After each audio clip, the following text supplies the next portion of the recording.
शिकवण्यासाठी, बुद्ध धम्म शिकवण्यासाठी, बाबासाहेब शिकवण्यासाठी अभ्यास करावा लागतो. आणि म्हणून मग हा जो काही मी ग्रंथसंपदा वाचत आलोय आतापर्यंत, तर तुम्हाला मी सांगेल आतापर्यंत कोणत्याही बौद्ध ग्रंथांमध्ये दीपदानोत्सवाचा कुठेच उल्लेख नाही. कोणी किती सांगेल काय काय संभ्रमात टाकण्यासाठी, पण मी सांगेल तुम्हाला, मी पण आंबेडकरवादी बौद्ध भिक्खू आहे.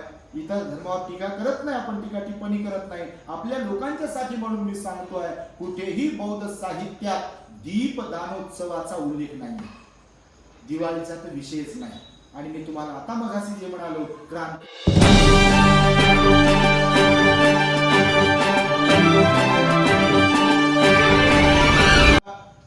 आता हे आपल्या देशामध्ये जे काही पर्व सुरू आहे, त्या पर्वाच्या संदर्भामध्ये मला अनेक उपासकांचे मेसेजेस येत आहेत आणि फोन कॉलही येत आहेत. प्रत्येकाचा एक प्रश्न आहे, कारण सोशल मीडियावरती दोन प्रकारचे मेसेजेस व्हायरल होत आहेत सध्या. प्रत्येकच सणाच्या वेळेला जे परिवर्तनवादी किंवा बौद्ध आंबेडकरी लोक ज्यांना आपण म्हणतो, अशा लोकांचे दोन प्रवाह आहेत. जेव्हा इतर समाजामध्ये त्यांच्या धर्म परंपरेचे काही सण उत्सव येतात, तेव्हा काही लोक म्हणतात की हे आपलंच आहे आणि आपण साजरे केलं पाहिजे. तर इतर विषयावरती मी जाणार नाही, पण आज आणि आताचा जो ज्वलंत विषय आहे, तर बऱ्याच लोकांचे काही व्हिडिओज पण मला आले आणि मेसेजेस पण आले आणि कॉलही आले. त्यांचा प्रश्न होता पहिला की भंते, हे दिवाळी आपल्यातही आहे काय, आपण ती साजरी करावी काय, हा एक प्रश्न होता. त्याला लागूनच दुसरा प्रश्न होता त्यांचा की तुम्ही म्हणताय की आपल्या आजूबाजूला जे काही दिसते आपल्याला ते कॉपी पेस्ट जर असेल, म्हणजे बुद्ध धर्माची बौद्ध संस्कृतीचीच कॉपी असेल, तर मग दीपदानोत्सव सम्राट अशोकाने साजरा केला असेल, तर मग तोच हा दीपदानोत्सव आहे काय की ज्याला आज लोक दिवाळी म्हणतात. आणि म्हणून मग इतर लोक आपल्या घरावरती आकाश कंदील लावत असतील किंवा लाइटिंग लावत असतील, सडा टाकत असतील, रांगोळी घालत असतील, नवीन कपडे, गोडधोड पदार्थ जे काही बनवतात, तर ते आपणही करावे काय, या संदर्भातले असे काही प्रश्न होते. तर बौद्ध धर्मामध्ये, बौद्ध संस्कृतीमध्ये, बौद्ध साहित्यात याला काही पुरावा आहे काय, ह्याचा आपण जरा मागोवा घेतला पाहिजे. आपण बौद्ध आहोत नाही का. तर बघा, मी आता जे काही बोलणार आहे या उपदेशामध्ये, आपण कधी कोणावर टीका टिप्पणी करत नाही, कुठल्याही धर्म संस्कृतीवरती किंवा इतर समाजाच्या लोकांवरती टीका टिप्पणी करत नाही आणि माझा तसा हेतूही नाही. परंतु आपण बौद्ध आहोत. बाबासाहेबांनी आपल्याला बौद्ध धर्माची दीक्षा दिली आहे. स्वतः बाबासाहेबांनी सुद्धा बुद्ध धर्माची दीक्षा घेतली. ज्या दिवशी बाबासाहेबांनी बुद्ध धर्माची दीक्षा घेतली आणि आपल्याला दिली, त्यावेळेला बाबासाहेब काही महत्वपूर्ण असे विशेष शब्द प्रयोग बाबासाहेबांकडून ऐकायला आलेले आहे. बाबासाहेब म्हणाले, माझी नरकातून सुटका झाली याचा मला मनस्वी आनंद होतो आहे.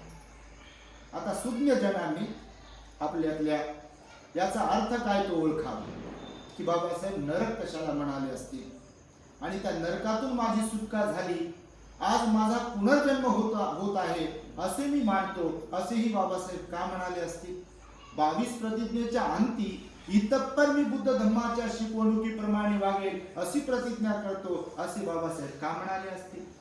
आणि मला वाटतं 7व्या प्रतिज्ञेमध्ये बाबासाहेब म्हणाले, स्वतः म्हणाले, आपल्याकडून वधवून घेतलं की मी बुद्ध धर्माच्या विरुद्ध विसंगत असे कोणतेही आचरण करणार नाही.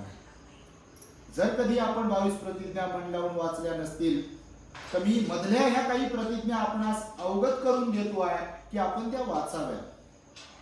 ह्यामधून बाबासाहेबांना काय म्हणायचं असेल तर मी आज प्रकाश टाकेल ह्यावरती की बघा, भारतीय राज्यघटना बाबासाहेबांनी लिहिली आहे आणि बाबासाहेबांनी भारतीय राज्यघटना लिहित असताना त्या राज्यघटनेची प्रास्ताविका जी आहे, त्या प्रास्ताविकेमध्ये बाबासाहेबांनी श्रद्धेचं स्वातंत्र्य भारतीय इथल्या प्रत्येक नागरिकाला मी श्रद्धेचं स्वातंत्र्य देतो आहे. म्हणजे भारतीय राज्यघटना इथल्या प्रत्येक नागरिकाला तो कोणत्याही जाती धर्माचा असेल श्रद्धेचं स्वातंत्र्य देते.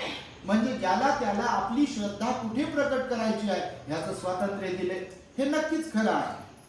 परंतु आपल्या देशामध्ये जर आपण पाहिलं तर आपल्या देशात काही प्रमुख धर्म परंपरा चालतात, अस्तित्वात आहेत. त्यापैकी एक प्राचीन बौद्ध धर्म परंपरा म्हणून बौद्ध परंपरेकडे पाहिल्या जाते. ही बौद्ध परंपरा जी आहे ती 2600 वर्षांपासून सुरू आहे. भगवान बुद्धांनी बुद्ध धर्माचा निर्माण केलं, प्रारंभ केला आणि आज तागायत या जगभरातल्या अनेक देशांमध्ये भगवान बुद्धाची शील समाधी प्रज्ञा ही जी काही तत्व प्रणाली आहे लोक आपल्या जीवनाचा अविभाज्य घटक म्हणून अर्थातच मानवी जीवनाला सुखकर बनविण्यासाठी जीवन जगण्याचा मार्ग म्हणून बुद्धाच्या तत्वांकडे लोक पाहतात आणि बुद्ध तत्वज्ञानाप्रमाणे लोक जीवन व्यतीत करण्याचा प्रयत्न करतात. आणि म्हणून जशी इथं बौद्ध परंपरा आहे त्याचप्रमाणे इथे ख्रिश्चन परंपरा आहे, ख्रिश्चन धर्म परंपरा. त्याचप्रमाणे ते शीख धर्म परंपरा आहे, वैदिक धर्म परंपरा आहे, नाही का, इस्लामाची मुस्लिम धर्म परंपरा आहे. विविध प्रकारच्या धर्म परंपरा आपल्या देशामध्ये आहेत. आपण पाहत असाल की मुस्लिमांची परंपरा त्यांच्या धर्माची वेगवेगळी आहे, ख्रिश्चनांची वेगळी आहे, शिखांची वेगळी आहे, वैदिकांची वेगळी आहे, नाही का. तशी बौद्धांची स्वतंत्र धर्म परंपरा आहे, संस्कृती आहे. म्हणून आपण पाहत असाल की या सगळ्या धर्म परंपरा ज्या काही आहेत ह्या सगळ्या चालूच होत्या. परंतु आपल्या समाजाचा जर विचार केला तर हजारो वर्ष आपला समाज म्हणजे काय, ज्यांना अस्पृश्य गणल्या गेलं, आज एससी कॅटेगरी म्हणा, ओबीसी म्हणा, की जो समाज धर्म परंपरेपासून धर्म संस्कृतीपासून हजारो वर्ष कोसो दूर होता. ज्यांना मंदिराच्या पायरीवरती येऊ दिल्या जात नव्हतं, ज्यांना धर्मग्रंथ वाचू दिले जात नव्हते, ज्यांना पोथी पुराण काय जे काही आहे ते ऐकू दिल्या जात नव्हतं, ज्यांना धर्माच्या कोणत्याही परंपरा पाळू दिल्या जात नव्हत्या, अशा कोणत्याही अधिकारांपासून जो समाज वंचित होता. मी मागेही विजयादशमीला याच्यावरती बोललो की संत चोखा मेळा संत असून देखील पायरीवरच जगावं लागलं, पायरीवरतीच मरावं लागलं, मंदिरामध्ये प्रवेश मिळाला नाही जरी ते संत होते. बाबासाहेबांचं रमाईचं खूप मोठं उदाहरण आहे. बाबासाहेब सोलापूरच्या पंढरपूरच्या जवळच होते आणि रमाईला बाबासाहेबांना तेव्हा आग्रह केला होता, धरला होता की साहेब मला पंढरपूर दाखव. आणि बाबासाहेबांनी जेव्हा रमाईला सांगितलं की रामू तुझं माझ्यावर प्रेम आहे, तुझा माझ्यात जीव आहे, आपण जर तिथे गेलो तुझ्या आग्रहास्तव आणि तिथे गेल्यानंतर जर मला तिथचे लोक म्हणाले की तुम्ही महार समाजाचे आहात आणि तुम्हाला आतमध्ये प्रवेश करता येणार नाही, मग माझा तिथे झालेला अपमान तू सहन करशील काय, तुला योग्य वाटेल काय, चांगलं वाटेल काय. त्यावेळेस रमाईने तो हट्टा आपला सोडला आणि बाबासाहेबांनी सांगितलं साहेब असं जर तिथे होणार असेल, तुमचा अपमान होणार असेल तर मला नको आहे पंढरपूरचं दर्शन. आणि बाबासाहेबांच्या संदर्भात मी माझ्याकडून अनेकदा तुम्हाला ऐकवलं, सांगतो हे मी यासाठी की ज्या समाजाला धर्म माहिती नव्हता, काहीच माहिती नव्हतं, आज तोच समाज बौद्ध म्हणून सगळीकडे मिरवत आहे, बरोबर का नाही. आज बौद्ध म्हणून ताठ मानेने स्वाभिमानाने बाबासाहेबांमुळे आपण जीवन जगतो आहोत. तर मग लोकांमध्ये हा जो काही संभ्रम निर्माण केला जातो आहे की दीपदानोत्सवाच्या नावाने तुम्ही सुद्धा दिवाळी साजरी केली पाहिजे, गोडधोड केलं पाहिजे, आकाश कंदील लावला पाहिजे, रांगोळी घातली पाहिजे, आपल्या पोरी सोयऱ्यांना आणलं पाहिजे किंवा अजून जे काय सो अँड सो होत आहे. तर ह्या संदर्भात लोकांचे जे प्रश्न आहेत तर त्यावरती मी प्रकाश टाकताना आपल्याला काही गोष्टी निदर्शनास आणून देईल की याला काही पुरावा आहे का. दिवाळीचा निर्माण कसं झालं, का झालं ह्याच्यामध्ये मी जास्त जाणार नाही, कारण खरं तर महामोगलांना जरी रिद्धिसिद्धी प्राप्त होती तरी त्यांचा खून केलेला आहे त्या काळामध्ये. आणि खून करून असं म्हणतात की त्यांच्या त्या म्हणजे काय म्हणतो आपण आपल्या हड्डीमध्ये मज्जू असतो त्याच्यामध्ये कापसाच्या वाती लावून म्हणजे त्याचे दिवे जाळले आणि आनंदोत्सव साजरा केला बौद्ध धर्माची पीछेहाट होण्यासाठी.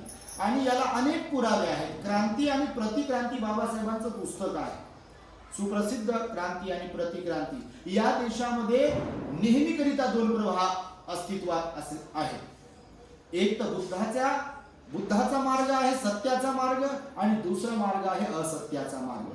भगवान बुद्धांनी सत्याला प्रचार प्रसार केला सत्याचा, परंतु त्या सत्याला संपवण्यासाठी सदोदित या देशामध्ये कार्यरत असलेले काही लोक आहेत की ज्यांना बुद्ध मान्य नाही. आजही तुम्ही पहा, राजकारणामध्ये समाजकार्यामध्ये बाबासाहेबांना लोक सांगतील, स्वीकारतील, पण बुद्धाला इग्नोर मारतील. बघा आपल्या देशामध्ये सुद्धा तुम्हाला सांगतो ही अशी परिस्थिती आहे. बुद्ध नको आहेत का, तर बुद्ध आचरणी काय. बुद्धांनी सील शिकवलं, बुद्धांनी ध्यान शिकवलं, आणि सील पालन करणे, ध्यान करणे हे मोठं अवघड आहे. म्हणून बुद्ध जड जातो लोकांना. बाबासाहेब सामाजिक लेवलवर, शैक्षणिक लेवलवर, राजकीय लेवलवर बाबासाहेब सोपे वाटतात लोकांना. कारण बाबासाहेबांचा चेहरा जर वापरला, बाबासाहेबांचा फोटो जर वापरला, तर सामाजिक कार्य करायला सोपं जाईल, की आम्ही तुमचे आहोत हे दाखवायला सोपं जाईल. किंवा राजकीय कार्य करत असताना बाबासाहेबांचा फोटो बॅनरवरती लावला तर लोकांना संभ्रमित करण्यासाठी सोपं जाईल, करायला सोपं जाईल, की आम्ही पण तुमचा विचार करतो वगैरे वगैरे. आणि म्हणून बुद्ध अशा प्रकारे आपल्या देशातल्या लोकांना स्वीकारायला जड जाते. आणि त्यामुळे मी तुम्हाला सांगेल की जे लोक म्हणतात की दिवाळी म्हणजेच दीपदानोत्सव आहे, आता बघा अनेक वर्षांपासून बौद्ध धर्माचा अभ्यास करण्याचा आम्ही प्रयत्न करत आहोत. रोजच्या रोज तुम्हाला ज्या धम्मदेशना दिल्या जातात त्या काही अशा धरली जिबकी लावली टाळेला अशा तर दिल्या जात नसतील. त्यासाठी ग्रंथ चाळावे लागत असतील, वेगवेगळे पुस्तकं चाळावे लागत असतील, त्रिपिटकातले काही ग्रंथ चाळावे लागतील, बाबासाहेबांचे काही ग्रंथ चाळावे लागत असतील. एवढं बोलण्यासाठी हे सहज सोपं थोडी आहे. आईच्या उदरातून जन्म घेतला आणि मला ज्ञान प्राप्त झालं असं थोडी होऊ शकते. शिकवण्यासाठी, बुद्ध धम्म शिकवण्यासाठी, बाबासाहेब शिकवण्यासाठी अभ्यास करावा लागतो. आणि म्हणून मग हा जो काही मी ग्रंथ संपदा वाचत आलो आतापर्यंत, तर तुम्हाला मी सांगेल आतापर्यंत कोणत्याही बौद्ध ग्रंथांमध्ये दीपदानोत्सवाचा कुठेच उल्लेख नाही. कोणी किती सांगेल काय काय संभ्रमात टाकण्यासाठी, पण मी सांगेल तुम्हाला, मी पण आंबेडकरवादी बौद्ध भिक्खू आहे. इतर धर्मावर टीका करत नाही, आपण टीका टिप्पणी करत नाही. आपल्या लोकांच्यासाठी म्हणून मी सांगतोय, कुठेही बौद्ध साहित्यात दीपदानोत्सवाचा उल्लेख नाही, दिवाळीचा तर विषयच नाही. आणि मी तुम्हाला आता मगाशी जे म्हणालो, क्रांती आणि प्रतिक्रांती, जेवढेही सण निर्माण केल्या गेले, हे सण निर्माण केल्या गेले हे प्रतिक्रांतीचं प्रतीक आहेत. तुम्ही प्रबोधनकार ठाकरेंचं काही ग्रंथ वाचले तर तुमच्या लक्षात येईल. त्यांनी देवळाचा धर्म आणि धर्माची देवळे हे एक पुस्तक लिहिलंय. आणि हे जे काही सण उत्सव साजरे केल्या जातात आपल्या देशामध्ये, हे दुसरं तिसरं काही नसून बौद्ध धर्मावरती, बौद्ध धर्माची पिछेहाट करण्यासाठी, बौद्ध धर्माचा पाडाव करण्यासाठी काही ना काहीतरी अशा कृत्य निर्माण केले गेलेले आहेत. आणि तेव्हा तेव्हा या सणांची निर्मिती केली गेलेली आहे. आता मी तुम्हाला मागे विजयादशमीला लाईव्ह येऊन बोललो होतो बघा, 99% लोकांना माहिती नाही की अशोक विजयादशमी का म्हणतात. मागे बोललो बघा, या दिवसाला काय आपल्या चॅनलवरती हे प्रवचन आहे बघा. तर आज काय आहे, उद्या काय आहे, अमावस्या, बरोबर आहे. कार्तिक अमावस्या आहे ना, कार्तिक अमावस्येला दिवाळी असते साधारणतः, बरोबर आहे. आता पहिला प्रश्न होता आपल्या लोकांचा की दीपदानोत्सवाचा सम्राट अशोकाचा संदर्भ आहे म्हणते. तर काय म्हणत आहेत लोक काही की सम्राट अशोकाने 84,000 चैत्य स्तूप विहार निर्माण केले आणि त्याचं अनावरण केलं या अमावस्येला, कार्तिक अमावस्येला. आणि त्यावेळेला त्यांनी दीपदानोत्सव साजरा केला. आता याच्यावरती थोडंसं स्पष्टीकरण मी देईन की सम्राट अशोकाने निश्चितपणे 1001% 84,000 स्तूप विहार शिलालेखांची निर्मिती केली. बिलकुल त्याचे आता पुरावे आहेत. सम्राट अशोकाचे शिलालेख आहेत, त्यांनी निर्माण केलेले स्तूप आहेत, त्यांनी निर्माण केलेले विहार आहेत. सम्राट अशोक इथे जन्मास आल्यामुळेच भारतामध्येच काय तर भारताच्या बाहेरही बुद्धाचा धम्म आहे. एकमेव सर्वस्वी श्रेय जर कुणाला द्यायचं झालं, आज जगतामध्ये जो बुद्धाचा धम्म आहे, विशेष म्हणजे जे 4 धाम आहेत आपले, यांनी सगळे शब्द चोरले. तुम्हाला वाटत असेल 4 धाम म्हणत आहे, 4 तीर्थक्षेत्र म्हणत आहे, हे सगळे शब्द चोरलेले आहेत इतरांनी.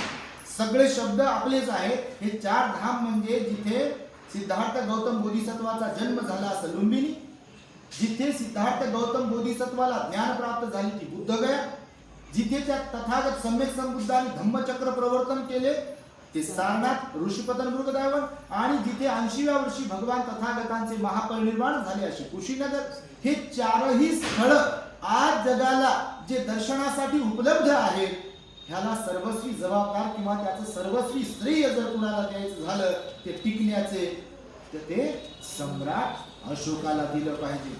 सम्राट अशोकाने आपल्या राज्याभिषेकाच्या वेळेला जर धर्मयात्रा काढली नसती आणि या प्रत्येक ठिकाणी जर शिलालेख कोरून ठेवले नसते की इथे सिद्धार्थ बोधिसत्वाचा जन्म झाला, इथे त्यांना ज्ञानप्राप्ती झाली, इथे त्यांचं पहिलं प्रवचन धम्मचक्र प्रवर्तन त्यांनी दिलं आणि इथे त्यांचं महापरिनिर्वाण झालं, श्रावस्तीला गेले, अजून कुठे कुठे काय काय गेले, हे सम्राट अशोकाने जर लिहून ठेवलं नसतं, जतन करून ठेवलं नसतं, तर आज जगाला बुद्ध दिसले नसते. हे बौद्ध संस्कृती ज्या ज्या पाऊल खुणा आहेत ना, ह्या सापडल्या नसत्या. आणि त्याच्याही सम्राट अशोकाच्या नंतर सर्वस्वी श्रेय बौद्ध धम्माच्या विजयाला किंवा हे संस्कृती जतन करून ठेवण्यासाठी जर कोणाला द्यायचं झालं तर चीनचे 3 भिक्खू तेव्हा भारतामध्ये आले आणि त्यांनी लेखाजोखाच करून ठेवल्या. कुठून कुठे किती किलोमीटर पर्यंत कोणतं विहार आहे, भगवान बुद्ध कुठे कुठे गेले, कुणाला प्रवचन दिलं, कोणकोणते रस्ते होते, काय होतं त्या रस्त्यांवरती, ह्या सगळ्याचा लेखाजोखा करून ठेवला तो चीनचे 3 भिक्खू यांनी. उपलब्ध आहे बौद्ध साहित्य त्यांच्या संदर्भामध्ये. आणि हे सगळं काही लिहून ठेवलेलं असताना देखील बघा, सम्राट अशोक सुद्धा जगले, भरपूर वर्ष जगले. त्यांनी निश्चितच 84,000 स्तूप बनवले आणि पाटण्याला, ज्याला आता पाटणा म्हणतात, पाटलीपुत्र आहेत म्हणजे सम्राट अशोकाच्या काळात पाटलीपुत्र राजधानी होती ना, आता पाटणा आहे. तर त्या पाटलीपुत्रला अशोक विजयादशमीच्या दिनी, आता अशोक विजयादशमी झाली, दसरा ज्याला लोक म्हणतात, त्या अशोक विजयादशमीच्या दिवशी सम्राट अशोकाने बुद्ध धम्माचा जाहीरपणे स्वीकार केला आणि त्या दिवशी त्याने नक्कीच काही विहारांचं, स्तूपांचं अनावरण केलं आणि त्यावेळेस नक्कीच असं दीपदानोत्सव साजरा केला असावा. ह्याबद्दल आपण ऍग्री आहे, ठीक आहे. पण तुम्ही जर सम्राट अशोकाचं जीवन चरित्र वाचलं तर कुठेही कधीही त्याने नंतरच्या काळामध्ये अशा प्रकारचा दीपदानोत्सव साजरा केला याचा उल्लेख नाहीये. आणि त्यामुळे मी तुम्हाला सांगेल की दीपदानोत्सवाचा बौद्ध साहित्यामध्ये पुरावा नाहीये. आणि जरी सम्राट अशोकाने विजयादशमीच्या दिवशी, दशमी म्हणजे 10 बरोबर, म्हणजे दशमी बरोबर, विजयादशमीला त्याने दीक्षा ग्रहण केली. आता बघा, या अमावस्येचा आणि दशमीचा काय संबंध आहे का?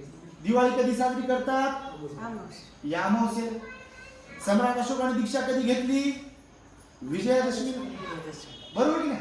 आता बघा, विजयादशमीला जर दीक्षा घेतली तर अमावस्येला दिवाळी का साजरी होते? हा प्रश्न आहे का नाही? जर सम्राट अशोकाने दीक्षा अमावस्येला घेतली असती, कार्तिक अमावस्येला, तर मग तो दिवस सेलिब्रेट केला असता. पण विजयादशमीला, विजयादशमी ही 10वा दिवस जो आहे, तर त्या 10व्या दिवशी त्यांनी दीक्षा घेतलेली आहे. म्हणून दीपदानोत्सवाचा, या दिवाळीचा आणि त्याचा काही संबंध नाही. दुसरी गोष्ट तुम्हाला मी सांगेल की कार्तिक अमावस्या ही आता उद्याची आहे, म्हणून कोणत्याही बौद्ध लोकांनी अशा प्रकारचा संदर्भ जोडता कामा नये मनाने. कुणाचे व्हिडिओ पाहून, कुणाचे मेसेजेस पाहून. मी म्हणतो की बौद्ध धर्माला नेस्त नाबूद करण्यासाठी, बौद्ध धर्माची पिछेहाट करण्यासाठी आपल्या देशामध्ये तुम्हा सर्वांनाच माहिती आहे की लोक असे धनुष्यबाण घेऊनच बसलेले आहेत, गोळ्या घेऊनच बसलेले आहेत संपवण्यासाठी. मग ते पुस्तकाच्या रूपाने संपवतील, चिवरधान्यांच्या रूपाने संपवतील, उपासकांच्या रूपाने संपवतील, राजकारण्याच्या रूपाने संपवतील, सामाजिक कार्याच्या रूपाने संपवतील किंवा अजून कोणत्या रूपाने संपवतील. आणि त्यामुळे आपण सतर्क राहिलो पाहिजे, सावध राहिलो पाहिजे. त्यासाठी आपला अभ्यास असला पाहिजे. बाबासाहेब म्हणाले, जागृतीचा विस्तव तुम्ही कधीही विजू देता कामा नये. आपल्यामध्ये जागृती असायला पाहिजे. बौद्ध धर्माच्या संदर्भातही जागृती असायला पाहिजे. आपल्यात काय आहे आणि काय नाही. मी तर म्हणतो याच्यामध्ये वेळ वाया घालवण्यापेक्षा आपण बौद्ध धर्माचं आचरण करावं, शील सदाचाराचं पालन करावं. आपल्यात काय आहे आणि काय नाही हे तपासायचं असेल तर शील पालन करा. तुम्हाला शीलाच्या माध्यमातून बुद्ध कळेल, नाही का? दानाच्या माध्यमातून बुद्ध कळेल, ध्यानाच्या माध्यमातून बुद्ध कळेल. आणि म्हणून हा पहिला प्रश्न जो काही आहे दीपदानोत्सवाचा अनेकांकडून मला विचारला गेला, तर त्याचं उत्तर मी आपणास सांगतो आहे की दिवाळी असो का दीपदानोत्सव असो, याचा बौद्ध धर्माशी दूर दूर पर्यंत काहीही संबंध नाही आहे. आणि म्हणून तुम्ही हे डोक्यातून काढून टाका की दीपदानोत्सव आहे वगैरे वगैरे. कुठेही बौद्ध साहित्यात, सम्राट अशोकाच्याही साहित्यात कुठेही याचा उल्लेख करण्यात आलेला नाही आहे. इवन सम्राट अशोकाने सुद्धा मरेपर्यंत त्यांचं जीवनचरित्र आहे उपलब्ध. कुठेही असा उल्लेख नाही की पाटण्याला म्हणजे पाटलीपुत्रला त्यांनी एकदा बुद्ध धर्माची दीक्षा घेतली आणि तेव्हा दीपदानोत्सव साजरा जरी केला तर त्यानंतर मात्र दिवाळीच्या स्वरूपामध्ये तो साजरा प्रतिवर्षी केला गेला अशा प्रकारचा उल्लेख नाहीये, असं माझं स्वतःचं मत आहे. दुसरा प्रश्न काय म्हणजे दुसऱ्या त्या लोकांच्या प्रश्नाला दुसरा एक संदर्भ दिला गेला आणि तो म्हणजे भगवान बुद्धाचा. काय म्हणतात लोक आपले काही काही की दिवाळी याच्यासाठी साजरी करतात की भगवान बुद्ध 7 वर्षानंतर कपिल वस्तूला गेले.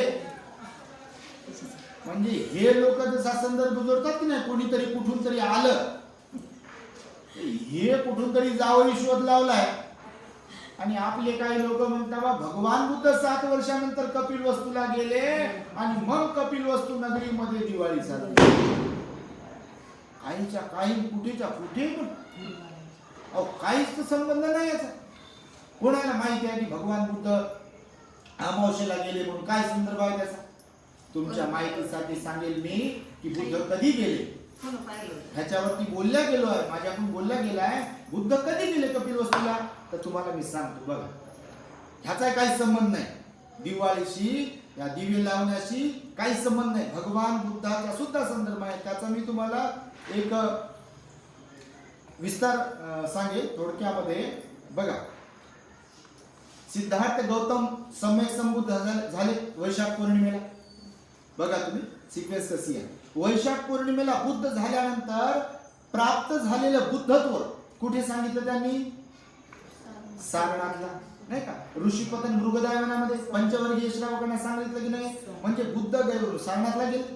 सारनाथला गेले तर सारनाथला आषाढ पौर्णिमेला धम्मचक्र प्रवर्तन सूत्राचा उपदेश केला. सुरुवात केली, एकदाच नाही सांगितलं. आषाढ पौर्णिमेला धम्मचक्र प्रवर्तन सूत्राचा उपदेश करायला प्रारंभ केला. आषाढ पौर्णिमा नेमकी पावसाळ्याच्या सुरुवातीला येते, वर्षावा सुरुवात होते की नाही? आता ही आपल्याकडे बघा बौद्ध जगतामध्ये आषाढ पौर्णिमा ते आश्विन पौर्णिमा हे 3 महिन्याचा वर्षावासाचा कालावधी आहे, बरोबर की नाही? तर मग भगवान बुद्धांनी धम्मचक्र प्रवर्तन सूत्र किंवा स्वतःचा पहिला वर्षावास कुठे केला? सारनाथला. तर आषाढ पौर्णिमा ते आश्विन पौर्णिमा, आश्विन पौर्णिमेला वर्षावास संपला. आश्विन पौर्णिमेला वर्षावास संपल्यानंतर आश्विन पौर्णिमा ते कार्तिक पौर्णिमा, आता येणाऱ्या 27 नोव्हेंबरला कार्तिक पौर्णिमा आहे, बरोबर आहे? तर ही आश्विन पौर्णिमा ते कार्तिक पौर्णिमा हा 4था महिना आहे. आणि बौद्ध त्रिपिटकामध्ये विनय पिटकामध्ये भगवान बुद्धांनी सांगितलं की आश्विन पौर्णिमेला वर्षावास संपल्यानंतर जे उपसंपन्न भिक्खू असतात त्यांना जे कठीणची वरदान प्रदान केल्या जाते समाजाच्या वतीने, उपासक उपासिकांच्या वतीने, तर त्याचा जो कालावधी आहे तो आश्विन पौर्णिमेपासून ते कार्तिक पौर्णिमेपर्यंत. आता बौद्ध जगताचा तुम्ही आढावा घ्याल, अभ्यास कराल आता सध्या, तर जसा आपला कार्यक्रम त्या दिवशी संपन्न झाला की नाही 5 तारखेला कठीणची वरदानाचा, तर पौर्णिमेपासून कार्तिक पौर्णिमेपर्यंत, आश्विन पौर्णिमेपासून कार्तिक पौर्णिमेपर्यंत जगातल्या सगळ्या भिक्खूंचे वर्षावासाचे कठीणची वरदानाचे कार्यक्रम सुरू आहेत. बरोबर? उद्या कुणाचा तरी आहे, परवा कुणाचा तरी, आपापल्या सोयीनुसार. आणि कुठपर्यंत चालतात हे कार्यक्रम? येणाऱ्या कार्तिक पौर्णिमेपर्यंत. तर भगवान बुद्ध आपले कार्तिक पौर्णिमेपर्यंत सारनाथ मध्येच होते. भगवान बुद्ध वर्षावास अश्विन पौर्णिमेला संपला, तर कार्तिक पौर्णिमेपर्यंत त्या सारनाथ मध्येच होते. कार्तिक पौर्णिमा जशी अश्विन पौर्णिमा जशी संपली बघा, तिथेच भगवान होते. आणि त्या दरम्यान मग यश नावाचा कुलपुत्र भगवंताकडे आला. बरोबर, एकुलता एक होता तो यश. दारू, तंबाखू, बाया, स्त्रिया या सगळ्या गोष्टींमध्ये तो उबगून गेला होता. आणि उबगून गेल्यानंतर सकाळी सकाळी तो असा फिरत फिरत म्हणजे कुठेतरी निघून जायचं मला या हेतूने तो बाहेर पडला. आणि बाहेर पडला तर नेमकं त्या ऋषी पतंगृगदायवनाच्या जवळपास तो आला आणि भगवंताचा त्याचा वार्तालाप झाला. आणि भगवंताने त्याला यही भिक्खवे म्हणून दीक्षा दिली. 5 परिव्राजकांना अगोदर दीक्षा दिली. तर भगवंताला सोडून 6वा कोण होता? तर यश होता. मग यशाचे काही मित्र, यशाचे काही मित्र 54 मित्र यशाचे. यश 54 मित्र, हे 5 असे 60 61 अरहंत त्यावेळेला पहिल्यांदा निर्माण झाले. तर मग कार्तिक पौर्णिमेला हे एवढे मोठे भिक्खू तयार झाल्यानंतर यश आणि यशाचे मित्र आणि हे 5 परिव्राजक, मग या कार्तिक पौर्णिमा जी येणारी आहे ना, त्या कार्तिक पौर्णिमेला भगवंताने भिक्षू संघाला त्यावेळेच्या आदेश दिला. चरत भिक्खवे चारिकं बहुजन हिताय बहुजन सुखाय. अशा प्रकारे भिक्षूंना सांगितलं की भिक्खूंनो, बहुजनांच्या हितासाठी बहुजनांच्या सुखासाठी तुम्ही लोकांवर अनुकंपा करा आणि हे दुःख मुक्तीचं ज्ञान लोकांना वाटत चला, सांगत चला. बरोबर, कार्तिक पौर्णिमेला भगवंताने हा आदेश दिला. आणि भगवान बुद्धाने सगळीकडे भिक्खू पाठवत असताना भगवान बुद्ध मात्र आपले राजगिरीला गेले. कुठे गेले? राजगिरीला, राजगृहाला. का? तर गृहत्यागाच्या वेळी जेव्हा महाबलिष्क्रमण केलं ना भगवंताला सिद्धार्थ गौतमाने, तेव्हा सिद्धार्थ गौतमाने कपिलवस्तू नगरीतून जेव्हा महाबलिष्क्रमण केलं म्हणजे गृहत्याग केला, तर ते राजगिरी मार्गे उर्वेलेच्या जंगलामध्ये गेले होते. बाबासाहेबांनी लिहिलं ना बुद्ध आणि त्यांच्या धर्मग्रंथामध्ये, राजगिरीला काही दिवस ते थांबले की ते भिक्षाटन वगैरे करत होते. राजा बिंबिसाराची त्यांची भेट झाली. राजा बिंबिसाराची त्यांची भेट झाली. त्या भेटीच्या दरम्यान राजा बिंबिसार त्यांना म्हणाले होते की जर तुमच्या वडिलांकडे किंवा कपिलवस्तूच्या नगरीमध्ये तुमचं काही भांडण वगैरे झालं असेल तर हरकत नाही, माझं अर्ध राज्य तुम्हाला देतो, परंतु संन्यासी होणं तुम्हाला शोभत नाही. तुमचा राजपिंड हा पिंड आहे, तुमचं शरीर आणि तुमचे सगळं गोष्टी ज्या आहेत, तर संन्यासी म्हणून तुम्ही शोभत नाही. तुम्ही माझं अर्ध राज्य स्वीकारा आणि त्याच्यावरती राज्य करा. तेव्हा काय म्हणाले होते बोधिसत्व सिद्धार्थ गौतम की महाराज धन्यवाद तुमच्या या आपुलकीसाठी, तुमच्या प्रेमासाठी, परंतु मी आता दुःखमुक्तीच्या शोधात आहे आणि मी दुःखमुक्ती प्राप्त केल्याशिवाय माघारी फिरणार नाही, माघार घेणार नाही. आणि त्या वेळेला राजा बिंबिसार आपल्या सिद्धार्थ गौतम बोधिसत्वाला म्हणाले होते की जेव्हा कधी तुम्ही दुःखमुक्तीचा शोध घ्या आम्हाला दर्शन देण्यासाठी या. आठवते तुम्हाला? हे लिहिलं दी बुद्ध अँड हिज धम्म ग्रंथामध्ये बाबासाहेब आंबेडकरांनी. आणि भगवान बुद्धाला आठवण झाली ती राजा बिंबिसाराची. बुद्ध झाल्यानंतर पहिल्यांदा आठवण झाली होती प्राप्त झालेलं ज्ञान कोणाला सांगायचं तर आला कालमाला उद्दक रामकृताला, कारण ते पात्र होते. मी यावरती बोललो, पात्र लोकांना जाऊन सांगितलं, अपात्र लोकांना सांगितलं नाही. लक्षात येतं तुमच्या? पात्र लोकांना सांगितलं, अपात्र लोकांना सांगितलं नाही. आणि मग भगवान बुद्ध कार्तिक पौर्णिमेला निघाले राजगिरीला. राजगिरीला गेले. तिकडे राजा बिंबिसाराने सर्वात मोठं वेलकम केलं, भगवंताचं स्वागत केलं. सगळी सेना, सगळे लोक तिथे आले. भगवंताचं सीमेपर्यंत, बॉर्डर पर्यंत भगवंताचं वेलकम करण्यासाठी. भगवंताला पहिलं दान मिळालं वास्तव्य करण्यासाठी वेळोवेळी राजा बिंबिसाराकडे विहाराचं दान मिळालं तेव्हा. आणि भगवान थांबले काही दिवस. आणि तिथे मग राजा शुद्ध धनाने 2, 4, 6 असे काही लोक पाठवले भगवंताला आपल्या माय देशी परत बोलवण्यासाठी. बरोबर, त्याच्यावरती मी बोललो आहे म्हणून मी शॉर्ट मध्ये बोलतोय हे सगळ्या गोष्टी. आणि जेवढे लोक गेले तेवढे लोक भिक्खू बनले भगवंताचा उपदेश ऐकू. जे राजा शुद्धोधन ज्यांना कोणाला पाठवायचे ते भगवंताकडे जायचे, भगवंताचा उपदेश ऐकायचे आणि भिक्खू बनायचे. परत कोणीच गेलं नाही. पण हे सगळं काही होत असताना राजा शुद्धोधन परेशान झाले. आता मी कुणाला पाठवू की ज्यांच्यामुळे माझा पुत्र परत येईल मायदेशी. तेव्हा कालुताई नावाचा सिद्धार्थ गौतम बोधिसत्वाचा बालपणीचा एक मित्र होता. त्याच्यावरती पूर्ण खात्री होती राजा शुद्धोधनाला की हा नक्कीच घेऊन येईल. तो स्वतः राजाकडे गेला आणि राजाला म्हणाला, महाराज, माझी एकच अट आहे. माझी अट जर तुम्ही मान्य करणार असाल तर मी नक्कीच भगवान बुद्धाला परत घेऊन येऊ शकतो. म्हणाला, काय अट आहे? तर राजाला त्यांनी परवानगी मागितली की मलाही भिक्खू बनण्याची परवानगी द्या. राजा म्हणाला, ठीक आहे, हरकत नाही. आणि मग तो कालुताई जो होता सिद्धार्थ गौतम बोधिसत्वाचा आपला मित्र, तो गेला राजगिरीला आणि तोही भिक्खू बनला. भिक्खू बनल्यानंतर काही दिवस राहिला, काही दिवस सोबत राहिला.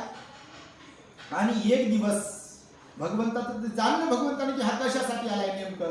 आणि भगवंताचा काळ प्रसंग पाहून, काळ वेळ पाहून बोलणं म्हणतो की नाही आपण, तर काळ वेळ प्रसंग पाहून एक दिवस बरोबर कालुताई म्हणते ना भगवंताला हेरलं आणि भगवंताला सांगितलं की भगवंताला समजलं त्याला काय म्हणायचंय. आपण कपिल वस्तूला यावेत अशी राजा शुद्धोधनांची इच्छा आहे. आणि मी समजतो, मी जाणतो की आपली बिलकुल इच्छा नाहीये. आपल्या मनामध्ये मायाजाळ, प्रेम, आपुलकी, अटॅचमेंट ज्याला म्हणतो आपण, ती नाही आहे शिल्लक. कारण सगळे लोक तुम्हाला समानच आहेत. परंतु तुमची जरी इच्छा नसेल कपिल वस्तूला येण्याची, तरी मात्र आपल्या पित्याची इच्छा आहे. आपले पिता वृद्ध झालेले आहे. आणि नाहीतरी आता रोहिणी नदीच्या पाण्यावरून शाक्य कोलियांमध्ये जे युद्ध होणार होतं तेही आता शांत झालेलं आहे. फक्त एकदा दर्शनासाठी आपण यावे एवढीच मी त्या सगळ्या कपिल वस्तू नगरी वासियांच्या वतीने आपणास विनंती करतो. फक्त एकदाच. भगवंताने जाणलं आणि भगवान बुद्ध मग गेले कपिल वस्तू. हे यासाठी म्हणून मी आपणास सांगतो आहे. तर मला सांगा, कार्तिक पौर्णिमेनंतरची घटना आहे. कधीची घटना आहे? कार्तिक पौर्णिमेनंतरची घटना आहे. आणि दिवाळी आता ही कार्तिक अमावस्येला साजरी करतात. तर मला सांगा, काय संबंध आहे? कार्तिक पौर्णिमेपर्यंत सारनाथला होते. कार्तिक पौर्णिमेनंतर राजगिरीला गेले, राजगिरीमध्ये थांबले आणि नंतर मग कपिल वस्तूला गेले. तर हा उल्लेख जर कोण करत असेल किंवा हे उदाहरण म्हणून कोण जर देत असेल अज्ञानवश, तर मी त्यांना सांगेल की लोकांमध्ये संभ्रम निर्माण करू नये. बिलकुल. ते कोणी चिवरधारी असतील, कोणी बौद्धाचार्य असतील, किंवा कोणी उपासक असतील, किंवा कोणी जरी असेल, तर कृपया आपला समाज सर्वसामान्य समाज आहे.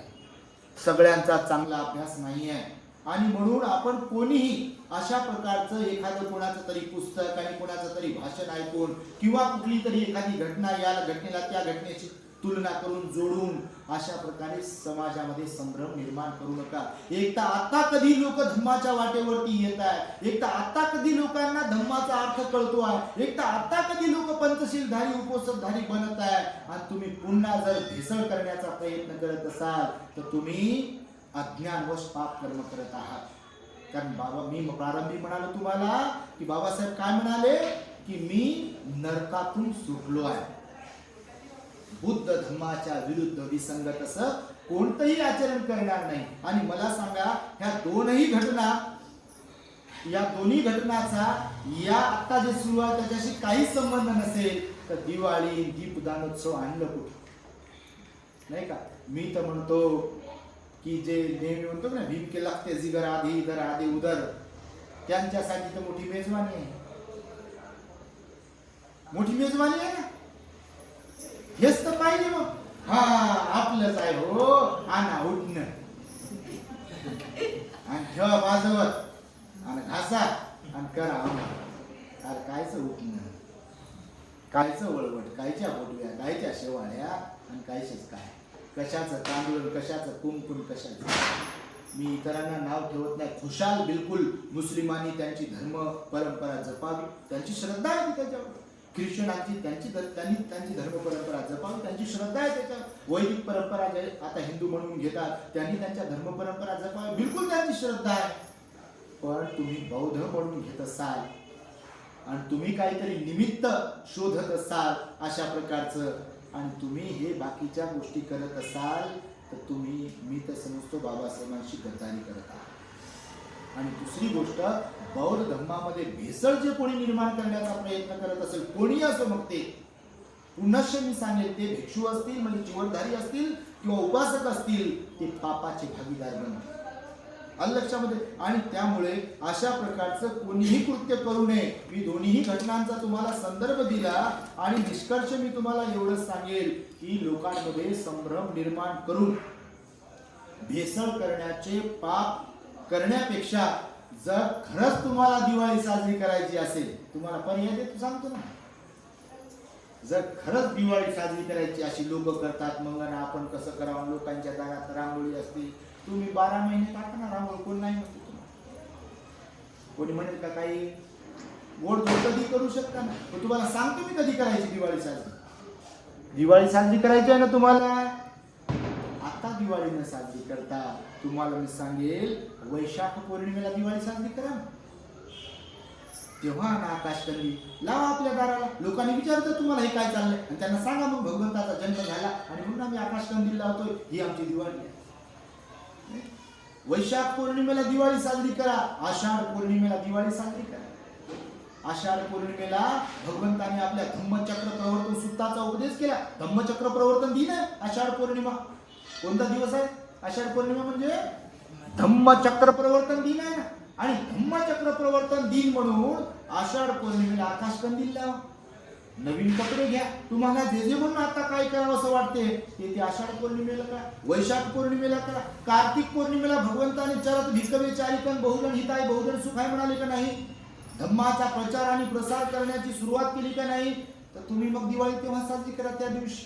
हे पर्याय आहे तुम्हाला. आणि दिवाळी साजरी करायची असेल सम्राट अशोकाला समोर ठेवून, डोळ्यासमोर ठेवून, तर अशोक विजयादशमीला दिवाळी साजरी करा. दिवाळी साजरी करा म्हणजे काय हो, काय उठण्या रांगोळी सांगत नाही की ज्यांना वाटते गोडधोड केलं पाहिजे किंवा रांगोळी काढल्या पाहिजे, नवीन कपडे घेतले पाहिजे, नवीन गाड्या घेतल्या पाहिजे, नवीन फ्लॅट घेतला पाहिजे, अजून काय काय घेतलं पाहिजे. तर बाबासाहेबांची मेहरबानी आहे, बाबासाहेबांचे उपकार आहे, ते खरं तर म्हणून करायचं असेल तर या वैशाख पौर्णिमेला, आषाढ पौर्णिमेला, कार्तिक पौर्णिमेला, अशोक विजयादशमीला ही दिवाळी दीपदानोत्सव साजरा करा. आणि सर्वात महत्वाचा मोठा सण आपल्या भारतीय बौद्धांच्या जीवनामध्ये जर कोणता असेल, तुम्हाला खरंच दीपदानोत्सव करायचा असेल साजरा, दिवे लावायचेच असतील, लाइटिंग लावायचीच असेल किंवा रांगोळी काढायच्याच असतील, गोडधोड करायचंच असेल, नवीन कपडे घ्यायचेच असतील, माहेराला जायचंच असेल, मेहंदी लावायचीच असेल, सात शृंगार करायचाच असेल, दागिने खरेदी करायचेच असतील, तर 14 एप्रिल सारखा अजून कोणता मोठा दिवस असू शकतो हो? आपल्या वडिलाचा बापाचा जन्मदिवस आहे, ज्या महामानवामुळे हे सोन्याचे दिवस आपल्या वाट्याला आले, त्या दिवशी करा ना तुम्ही दिवाळी साजरी, त्या दिवशी करा ना तुम्ही दीपदानोत्सव. आणि म्हणून तुम्ही अशा कुठल्याही प्रकारचा संभ्रम निर्माण करू नये यासाठी मी आपल्या चॅनलवरून लाईव्ह आलो आहे. अनेक श्रद्धावान उपासक उपासिकांची विनंती होती की भंतेजी याच्यावरती बोला, आणि पर्सनली तर मेसेज आपण टाईप करू शकत नाही, हजारो मेसेजेस येतात, कोणाला रिप्लाय द्यावा बापा, अनेकांचे कॉल येतात आणि तोच तो प्रश्न पुन्हा उत्तर द्यावं. म्हणून मी विचार केला की आता ऑनलाईन जाऊन आपण आपल्या चॅनलच्या माध्यमातून लाईव्ह जाऊन आपल्या चॅनलच्या माध्यमातून उत्तर देऊ. आणि त्याच्यातही तुम्हाला सांगतो, जे ऐकतील मी समजेल ते बौद्ध धम्म स्वीकारण्यासाठी आणि बौद्ध धम्माचं आचरण करण्यासाठी पात्र आहेत. आणि जे येड्याचं सोंग घेतील, आपल्याच ॲटिट्यूड मध्ये राहतील आणि मी लय अभ्यासवान, मी लय ऐकलं वाचलं म्हणतील, तर त्यांच्याबद्दल आपण काही बोलू शकत नाही, मग ते कोणीही असो. आणि त्यामुळे बौद्ध बांधवांनो, समाजामध्ये आपल्यामध्ये सुज्ञता असणे अत्यंत महत्त्वाचं आहे. बौद्ध धर्माचं आचरण करणं अत्यंत महत्त्वाचं आहे. त्यामुळे तुम्ही सिलवानपणा, उद्याची जी अमावस्या आहे, कार्तिक अमावस्या, खरं तर आर्य उपोषित दिन आहे, उपोषिताचं पालन करा, आपल्या जीवनामध्ये महान पुण्य संपादन करा. उपोषित हे अत्यंत महत्त्वपूर्ण असं भगवंताने सांगितलेलं आहे. महिन्यातले 4 दिवस भगवंताने सांगितले, त्यापैकी हा एक दिवस आहे उपोषिताचा, आणि तो नक्कीच आपण पालन कराल. बाबासाहेबांनी सगळं काय दिलं आणि त्यामुळे याचीही आपण जाणीव ठेवावी. आणि त्यामुळे भलतंच काहीतरी करत बसू नये. इतर लोक करतात म्हणून, इतर लोक काय म्हणतील म्हणून मी आपल्या लोकांना नेहमी सांगतो की मुस्लिमांनी पण मग असंच म्हणावं का की लोक काय म्हणतील? म्हणतात का मुस्लिम लोक? म्हणतात. मुस्लिमांच्या स्त्रिया म्हणतात का आय वाचलेलं आहे? काय म्हणता तुम्ही? आय वाचलेलं काय लावता तुम्ही? मुस्लिम स्त्रियांसाठी आय वाचलेलं काय बरं नाही? सांगा तुम्ही, आहे का? नाही. मी प्रारंभी तुम्हाला म्हणालो कुठल्या धर्मावरती मी टीका करत नाही, कुठल्या परंपरेवरती टीका करत नाही, सणांवरती टीका करत नाही. बाबासाहेबांनी घटनेमध्ये, घटनेच्या प्रास्ताविकामध्ये पुनश्च तुम्हाला मी आठवण करून देईल, श्रद्धेचं स्वातंत्र्य दिलं. म्हणून इथे प्रत्येक धर्माचे लोक, त्या धर्माला फॉलो करणारे लोक त्यांच्या त्यांच्या धर्मपरंपरा पाळतात आणि श्रद्धेनं पाळतात. विशेष म्हणजे दलबदलू नसतात. आपल्यातले लोक दलबदलू आहेत. मुसलमान, ख्रिश्चन दलबदलू नाही आहे, किंवा इतर समाजाचे लोक दलबदलू नाही आहे. किमान धर्मासोबत प्रामाणिक आहेत का नाही? त्यांच्या परंपरासोबत प्रामाणिक आहेत. लेकराला पुढे करून इतरांचे सण साजरे करत नाही. आईला, आजीला, आजोबाला किंवा अजून कुणाचं नाव पुढे करून इतरांची परंपरा पाळत नाही. पाहिलं का तुम्ही? आपल्याकडे मात्र सरभेसळ आहे. का? तर प्रामाणिकपणा नाही. जे प्रामाणिक आहेत बिचारे ते खूप प्रामाणिक आहेत आणि ते काटेकोरपणे बाबासाहेबांचं ऐकतात, बाबासाहेबांनी सांगितलेल्या बौद्ध धर्माचं पालन करतात. पण जे प्रामाणिक नाहीत त्यांच्याबद्दल काय बोलावं? आणि म्हणून तुम्हाला पुनश्च मी आठवण करून देतो आहे की हे जे असे सण असतात, हे सण याच्या मागे मोठा इतिहास असतो आणि तो इतिहास सुद्धा बौद्ध धर्माला नष्ट करण्यासाठीचाच असतो. प्रत्येक सणावर आपण आता बोलत नाही, मी फक्त याच सणावरती बोलतो की दिवाळी ज्यांना वाटते आपला सण आहे, इतर धर्माच्या लोकांना त्यांनी खुशाल साजरा करावा. परंतु बौद्ध म्हणून घेणारे जे कोणी लोक असतील त्यांनी मात्र दिवाळीच्या निमित्ताने दीपदानोत्सव असा गोड शब्द निर्माण करून दिवाळी सण साजरा करू नये. बाबासाहेबांच्या विचारांशी ती प्रतारणा होईल. तुम्ही बाबासाहेबांचं चरित्र वाचलं तर कुठंच बाबासाहेबांनी दिवाळी सण साजरा केल्याचा उल्लेख नाही. दुसरा एक मेसेज फिरतो मी, एका काही सेकंदामध्ये सांगेल की बोनस दिलं म्हणतात बाबासाहेबांना दिवाळीला आणि बाबासाहेबांनी दिवाळी साजरी. अहो, घटनेचा अभ्यास करा. कोणी सांगितलं तुम्हाला दिवाळीला बाबासाहेबांनी बोनस दिलं? म्हणजे दिवाळी पुढे करून बाबासाहेबांनी बोनस दिले का? अभ्यास करायचा नाही, काही नाही. बोनस दिलं हो, पण दिवाळीसाठीच बोनस दिला असं नाही म्हणू शकत. त्याला लोकांनी तरतूद केली तशा प्रकारची. म्हणजे लोकांनी सांगितलं, आपल्या एक मला उपासकांनी बॅनर पाठवलं एक आपल्या कॉलनीतलं आणि त्यांनी सांगितलं की बाबासाहेबांची मेहरबानी आहे, दिवाळी साजरी करण्यासाठी बोनस बाबासाहेबांनी दिलं. हो, बाबासाहेबांनी बोनस दिलं, पण दिवाळी साजरी करा असं म्हणाल नाही बाबासाहेब. आणि हे बोनस बिनस कोणते कोणते काय काय दिले असतील तर हे अगोदर दिले. बौद्ध धर्माचा स्वीकार नंतरचा, 1956चा भारतीय राज्यघटना अगोदर लिहिली, बौद्ध धर्म नंतर स्वीकारला. आणि म्हणून मी आपणास सांगेल की अगोदरच्या काही घटनांना बौद्ध धर्माशी तुलना करून, सरमिसळ करून लोकांमध्ये संभ्रम निर्माण करू नका, हे मी तुम्हाला हात जोडून सांगतो आहे. आणि बौद्ध धर्माचं प्रामाणिकपणे आपण कार्य करावं, बौद्ध धर्माचं कार्य करणाऱ्यांना आपण सपोर्ट करावा, सहकार्य करावं, तरच बाबासाहेबांना अभिप्रेत असलेला आदर्श बौद्ध समाज निर्माण होईल. निश्चितपणे तुम्ही या आजच्या छोट्याशा धम्मदेशनेचा आपल्या मनामध्ये विचार कराल, चिंतन कराल आणि कुठलेही सण जे काही बौद्ध धर्माशी ज्याचा संबंध नाही, जर असता सम्राट अशोक आणि भगवान बुद्धाचा आणि दीपदानोत्सवाचा काही संबंध असता तर आज थायलंडमध्ये, श्रीलंकेमध्ये, लाओसमध्ये, कंबोडियामध्ये, व्हिएतनाममध्ये किंवा भारताच्या बाहेरील देशामध्ये सुद्धा दीपदानोत्सव साजरा केला गेला असता. पण तसा कुठेही साजरा केला जात नाही. याचाच अर्थ असा आहे की आपण सुज्ञपणाने याबद्दल विचार केला पाहिजे आणि अशा बेबनावी कार्यक्रमांपासून सावध राहिलं पाहिजे. बौद्ध संस्कृतीचं जतन केलं पाहिजे. या निमित्ताने लेण्यांवरती गेलो पाहिजे, लेण्यांवरती जाऊन चैत्य वंदना केली पाहिजे, बौद्ध संस्कृती टिकवली पाहिजे, आपल्या विहारांमध्ये गेलं पाहिजे, आपली संस्कृती आपल्या मुलाबाळांना, आपल्या परिवाराला समजून सांगण्याचा प्रयत्न केला पाहिजे. अशा प्रकारची एक अपेक्षा तुम्हा सर्वांकडून व्यक्त करतो आणि मी माझ्या शब्दांना इथे पूर्ण केले. भवतु सब मंगलम रक्षन्तु सब देवता सब बुद्धानुभावेन सदा सुखी भवन्तु ते भवतु सब मंगलम् रक्षन्तु सब देवता सब धम्मानुभावेन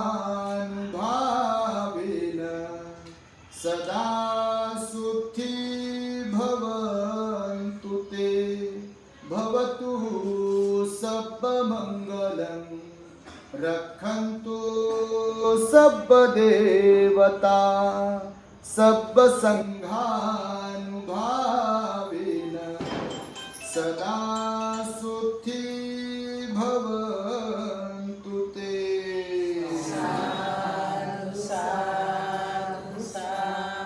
बुद्धं नमामि धम्मं नमामि संघं नमामि।